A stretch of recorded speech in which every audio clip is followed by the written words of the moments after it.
A new Washington Post ABC News poll reveals most Americans believe mental illness and not lax gun laws is to blame for mass shootings. 77% of respondents said better health monitoring and treatment could have averted the tragedy in Parkland, Florida.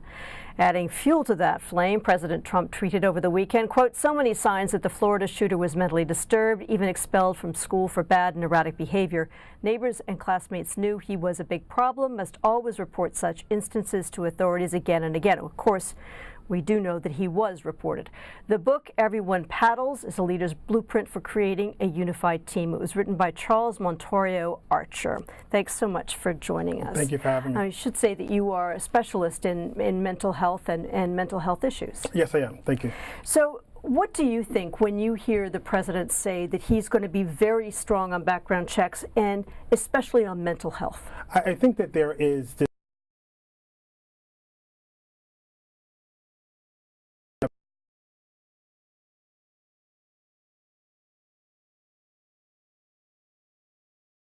gun laws should not be focused on people with disabilities or other intellectual challenges. It should be focused on easy access. It should be focused on background checks. It should be focused on those who should not have the ability to purchase or have access to guns.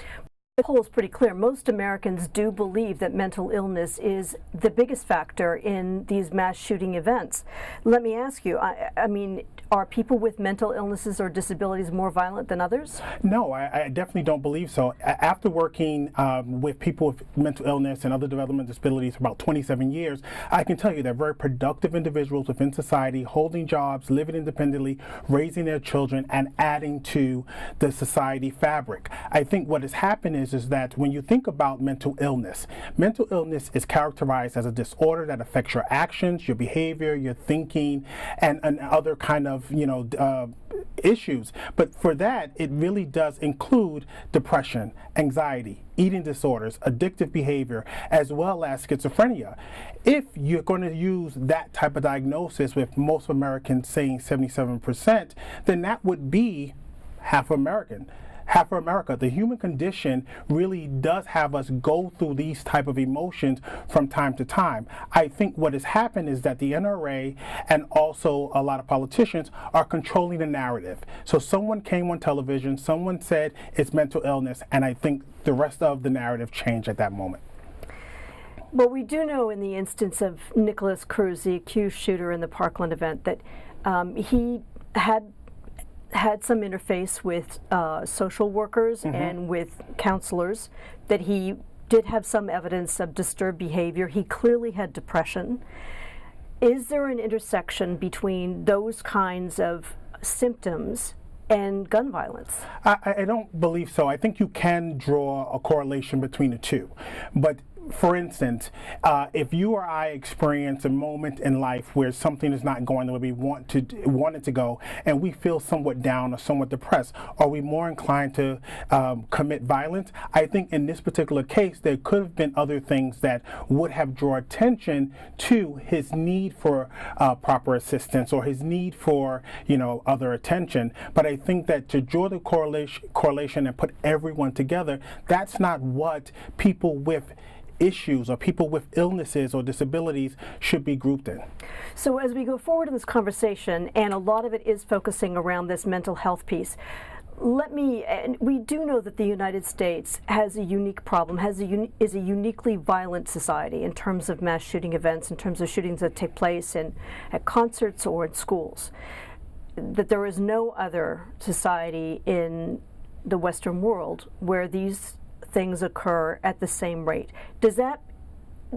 Are Americans uniquely challenged by mental health issues? I don't think Americans are uniquely challenged by mental health issues. I think that America is advanced in how we diagnose, how we treat, how we want to be able to assist people through the journey of life. I think that other countries deal with it a little differently, but America is no more violent or no more dealing with mental illness issues than I think any other country. So what makes the difference, do you think, than the rate of school shootings, say, between the U.S. and in Canada or the US and Australia? I think what makes the difference is that our access. Again, it goes back to, this is not an issue of mental illness. This is an issue of easy access to guns. Laws that need to be put in place to make it more challenging and more difficult for people to access guns, especially young children going into high schools like we saw in Parkland. Are there better predictors of violence?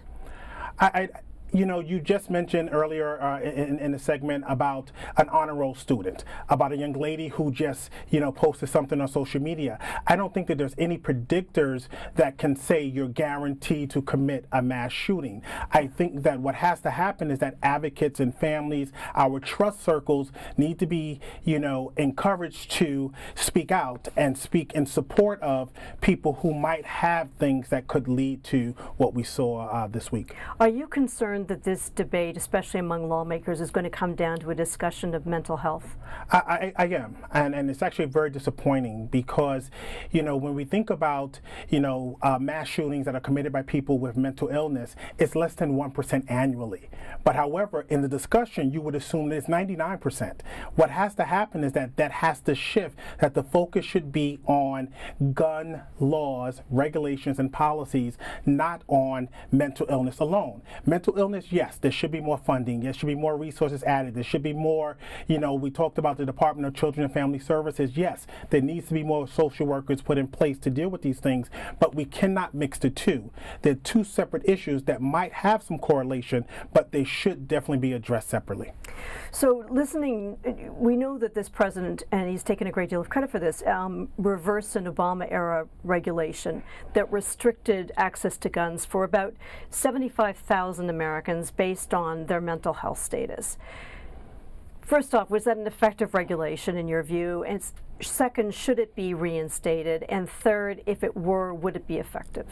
I think it was an effective regulation. I think it should be reinstated. And will it make a difference? Yes. If you have 75,000 people who could not have access to guns because of this particular law, then of course, who knows what would have happened if they would have had the ability to access, you know, guns at a higher rate. Thanks so much for coming in. Thank you for Thank you for having me. Thank you.